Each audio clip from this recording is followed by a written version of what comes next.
Hey everyone, it's Flakfire. I was playing Fallout 4's new expansion Automatron yesterday, and well, I came across an interesting Easter egg. Now, it's probably just something silly left by one of the Fallout 4 developers at Bethesda at the end of a long day. Jangles the Moon Monkey and the creepy Symbol Monkey appear to be hanging out in front of a television with controllers in their hands, enjoying some room temperature Nuka-Cola Quantum. It's a fun reference to couch cooperative games, but it also brings to light the biggest thing missing from Fallout 4: cooperative multiplayer. Fallout 4 is one of the most robust games ever created in terms of replayability and personalization.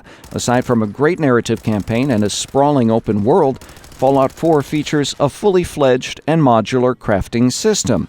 This system allows players to not only customize their weapons, but customize settlements in the wasteland.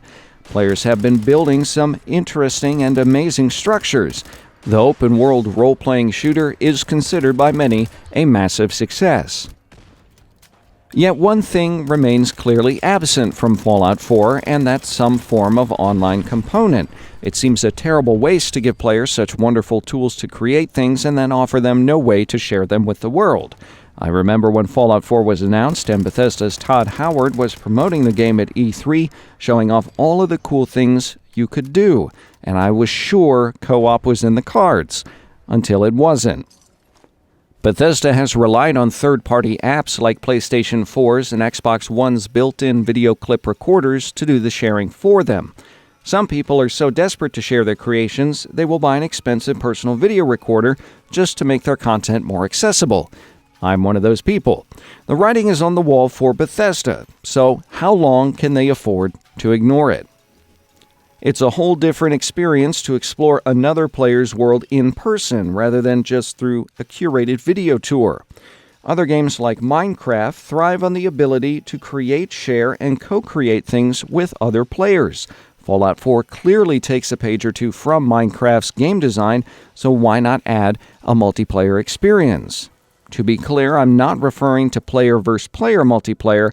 Instead, Fallout 4 would benefit from a more cooperative mode. Imagine being able to share your settlements with friends, or explore theirs, exchange ideas, or work together to build a massive object. Bethesda continues to offer more customization and building options in downloadable content. Fallout 4's second expansion pack, Wasteland Workshop, is supposed to give players even more tools to create their settlements. So, why continue to give us all these tools and yet no real clear, easy way to share what we do with them? On top of all that, imagine exploring the wasteland with your best friend instead of a NPC companion. Don't get me wrong, characters like Nick Valentine, Curie, and Codsworth are wonderful, but sometimes I just want to play with a real friend.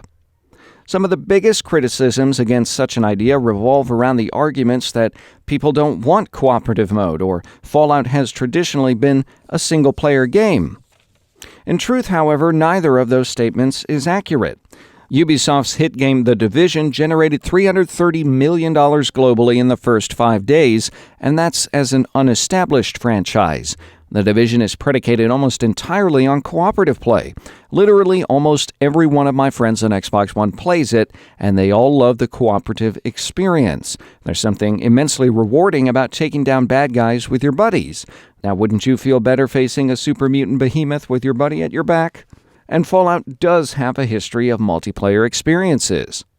Fallout Tactics included a multiplayer mode, and back in 2008, Bethesda licensed the rights to make a massively multiplayer online role-playing game set in the Fallout universe to Interplay. After a contract disagreement, Bethesda sued Interplay, resulting in the fledgling Fallout Online, and all rights in the franchise transferred back to Bethesda. Similarly, Bethesda released the MMORPG The Elder Scrolls Online. The game was a success, but I feel the Fallout universe is more accessible to a wider range of gamers. Some people may also say that since Fallout 4 was not built as a multiplayer game, it cannot be made to support it. I respectfully would disagree. In fact, other games that were not designed for multiplayer experiences have seen it added later on. One in particular is Just Cause 2. Just Cause 2 suffered from the same problems facing Fallout 4, namely that it's an immensely fun game with no one to share it with. The developers behind Just Cause 2 weren't willing to listen to fans, so the fans did what any rabid fans would do and actually modded the game to support multiplayer. Since Just Cause 3 also didn't include multiplayer, the same group is working on another multiplayer mod, and if these amateurs can do it, Bethesda certainly can. You'd be hard-pressed to come up with a reason why cooperative gameplay would not improve Fallout 4's experience. Plus, it would be optional. If you don't like it, don't participate. Fallout 4 generated $750 million in sales on release day. Several game storefronts reported Fallout 4 as the most pre-ordered title of the year, and at launch, the game had over 470,000 concurrent users on Steam. There's probably a good chunk of those people who would like to play together. So perhaps the couch co-op Easter egg in Fallout 4's Automatron means Bethesda is at work on finally adding some kind of online component to Fallout 4. Or perhaps we'll finally get to see a Fallout Online type game in the near future. Or perhaps it was just a fun Easter egg left by one of the Fallout 4 developers at Bethesda at the end of a long day. Take your pick. What do you think about the possibility of adding cooperative multiplayer to Fallout 4? Tell me in the comment box. I'd like to know. In the meantime, like, share, and subscribe. Thanks for watching.